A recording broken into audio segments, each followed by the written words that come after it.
You know that little relief when plans get cancelled before you answer, because your body recognizes relief. Not disappointment, exactly.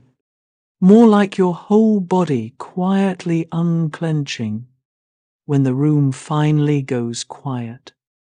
If Friday night in pajamas sounds better than any crowded room, stay here, and there is no performance required.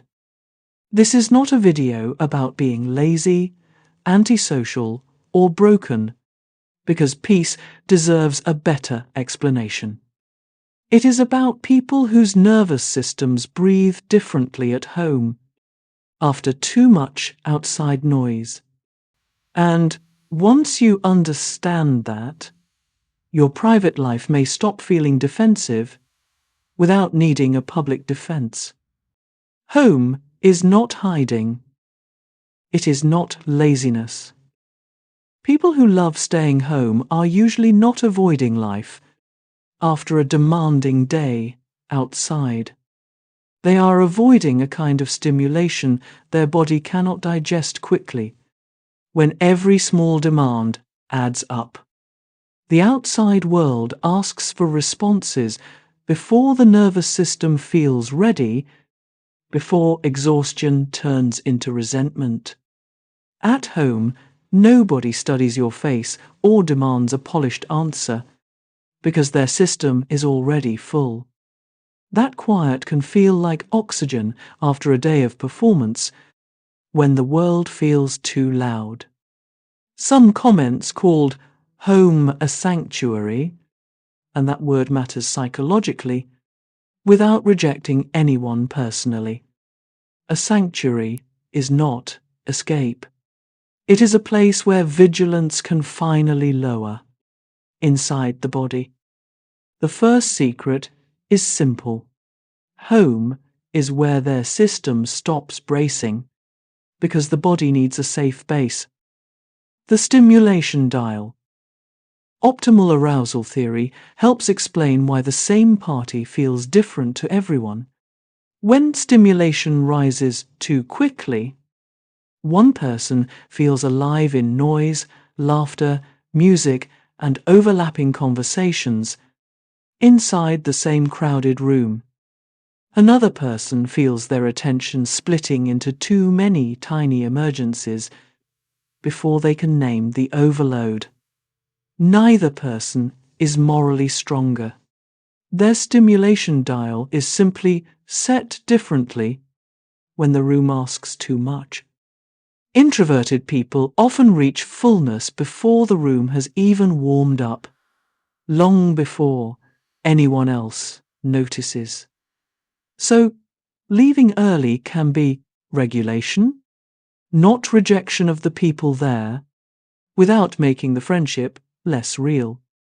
When they say they are tired, they often mean socially saturated, after their social battery hits empty. The body is asking for quiet before the mind can explain it, before the mind catches up. Home means control. Out there, small unpredictabilities arrive faster than some people can organize them, before the body feels overwhelmed. A delayed reply, a loud table, or a sudden plan change can accumulate when unpredictability piles up fast. At home, the lighting, sound, temperature, clothing, and pace become adjustable after a day of small adjustments. That control can look boring from outside, but feel deeply regulating inside, when the senses need fewer surprises. People with anxiety or sensitivity often calm down through environmental predictability, because predictability becomes emotional safety. They are not controlling because they dislike people. They are reducing friction without trying to control other people. The room becomes a dial they can turn until life feels tolerable, until the body feels negotiable again. Peace begins when the environment stops arguing with the nervous system, When the nervous system stops arguing, solitude is not loneliness. Loneliness is the pain of wanting connection that does not feel available inside the exact same silence.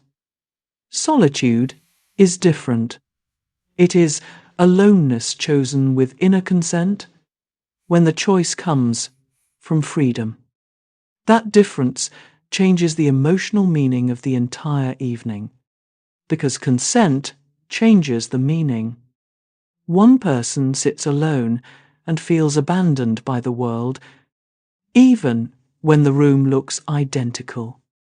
Another sits alone and feels returned to themselves after being scattered all day, when aloneness feels internally chosen. The same couch can be a cage or a sanctuary without turning quiet into punishment. The question is not whether you are alone. It is whether you feel free inside the body. Chosen solitude often restores people because it gives back psychological ownership, because ownership changes everything. The inner world is busy. People who love staying home are rarely doing nothing in the emotional sense, when nobody interrupts the process. Their attention moves inward, organizing memories, meanings, worries, and future possibilities inside a very active inner world. A quiet room gives the mind enough space to hear itself, because reflection needs unused space. That is why ideas often arrive during dishes, showers, or midnight stillness, once the day finally stops asking. Creativity does not always need excitement. Sometimes it needs fewer interruptions, when stimulation stops crowding the mind. The homebody is not empty. Their inner world is already crowded, even when nothing visible happens. They may seem unavailable, but they are often deeply engaged with life, inside a life that runs deep. They simply engage through reflection before they engage through performance, because silence lets meaning surface. Age changes the equation. Many viewers said the older they get, the more home feels precious as your priorities become clearer. That is not just withdrawal. It can be a shift in what feels valuable inside the body. Younger years often reward being seen, invited, photographed, and constantly available, before visibility becomes less rewarding. Later, peace can become more attractive than proving you have a life, as peace becomes more valuable. People begin noticing how much energy certain rooms and relationships quietly cost when energy becomes easier to respect. Home becomes a place where they do not have to audition without needing to impress the room. Comfort starts to feel less like settling and more like wisdom after comfort stops feeling like failure. Sometimes maturity is learning that calm is also a form of success, because calm becomes its own ambition. After work, home becomes repair. Several comments described coming home as a warm hug after work, after holding yourself together all day. That phrase reveals something important about daily emotional labor, when emotional labor has a receipt. Work often requires smiling, filtering, answering, explaining, and staying available after too many tiny performances. By evening, even kind people can feel like one more demand, when kindness still feels tiring. Home lets the social mask soften without anyone asking what is wrong, without needing to explain the mask. The favorite chair becomes a small recovery room for the self after the outside self clocks out. This is why a cancelled plan can feel like medicine, because relief needs somewhere to land. The relief is not against friends. It is for the exhausted inner system when recovery matters more than attendance. The rituals are the reward. Homebodies often find happiness in rituals other people barely notice because the body remembers safety. The first coffee, the same blanket, the quiet window, the familiar light. When repetition becomes emotional medicine. These small repetitions tell the body, you are safe here, after the day becomes too scattered. Rituals reduce decision fatigue because the next moment becomes gently predictable, because sameness can feel generous. The world outside celebrates novelty, but regulation often comes through sameness, when novelty stops being necessary.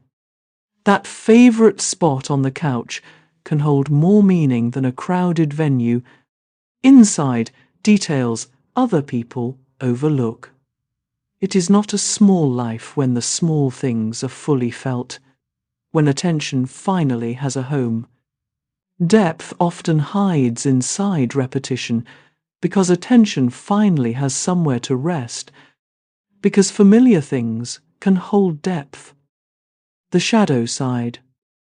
But staying home is not automatically healthy just because it feels peaceful when fear begins making the choice. Sometimes the house becomes a hiding place for fear, sadness, or old pain. If the quiet starts feeling heavy.